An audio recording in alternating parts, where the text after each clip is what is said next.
I want to begin by introducing a term I haven't used with you before, but you need to start using this. The term is nutrigenomics. And what does that term mean?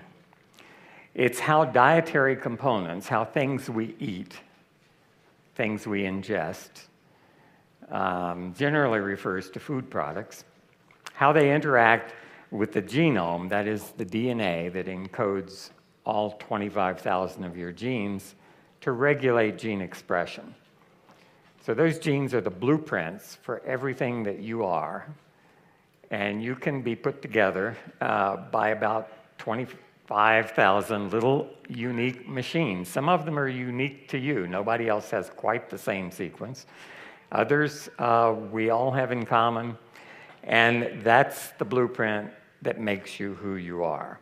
So how things we eat can affect the expression of those blueprints, how the rate at which they're converted into the enzymes that they encode, the little machines that do the things you have to do. This word you all know already, but what is it? What is Protandim? And the definition actually has changed a bit in the last 5 years. In the beginning, what we thought Protandim would be was an antioxidant supplement. Not a conventional one, but a different way of doing it. And that's no longer an adequate description. So this is what I want you to learn and want you to use as you describe Protandim. Protandim is a Nrf2 activator in the nutrigenomics arena, all right? You may not have any idea what I just said, but you have a job, you have an obligation to learn what this means. And I'm going to tell you in the rest of this presentation what some of those words mean. Nrf2, NRF2, it's an abbreviation for something you don't even want to hear, but it's a long word.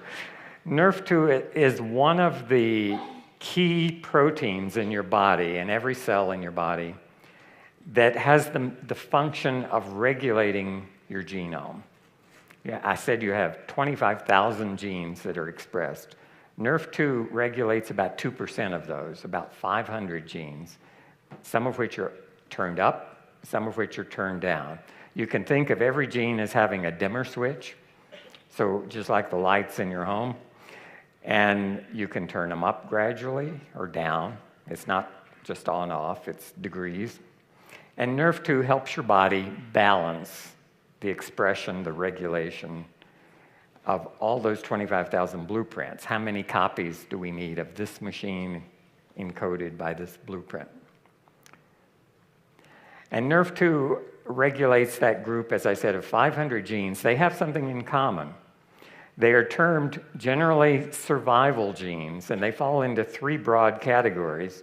Antioxidant enzymes, you've heard about superoxide dismutase catalase that protect you from oxidative stress. But another significant number of those genes are anti-inflammatory genes. They fight the process of inflammation in your body.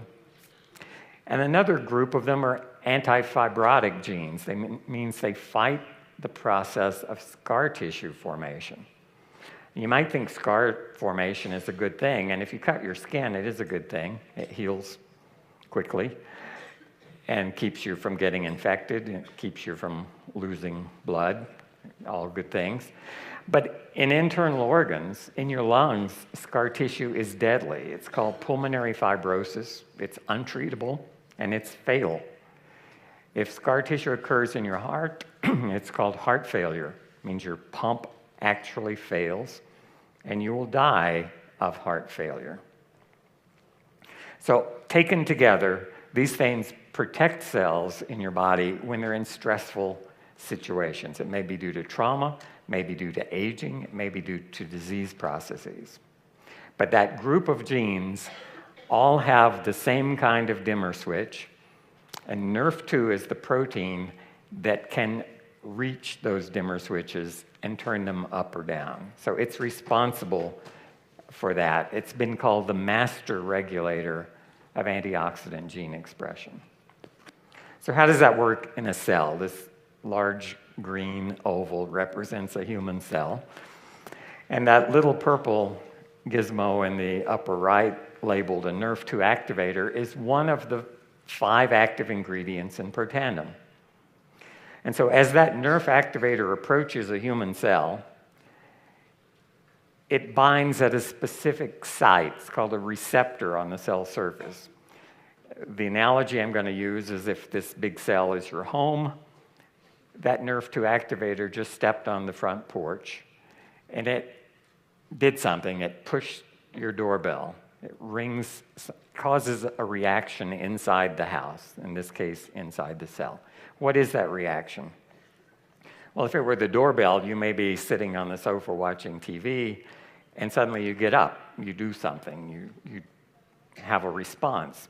Inside this cell, the same thing happens. When Nerf2 rings the doorbell, as it were, an enzyme called a kinase, what it does is not terribly important, but it's one of these 25,000 gene products, and it's doing its job here to realize that Nerf2 needs to be activated. So this Nerf2 activator, by activating the kinase, brings about a chemical reaction, and there you see a little round red protein labeled Nerf2. That's our signal molecule, messenger molecule.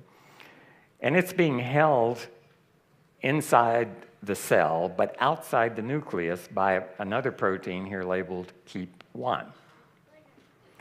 Because this kinase physically changes the Nerf2, and you can see there it's put a little yellow phosphate group on it, change in structure.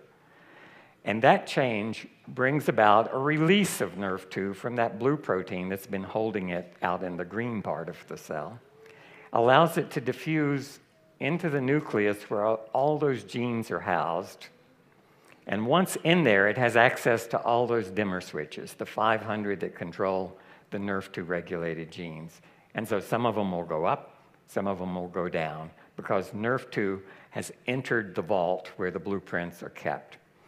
And this may seem like hand-waving, it may seem like a fantasy. Every step of this is true. It's simplified a little bit, as you might guess. And if I showed you the real science, you probably would have trouble following it. But that's what happens. And the analogy is not much different than if somebody rings your doorbell, you get up, answer the door, it tells you, go to the kitchen, and you enter that room of the house. And once in there, you can turn on switches. That's what Nerf2 does.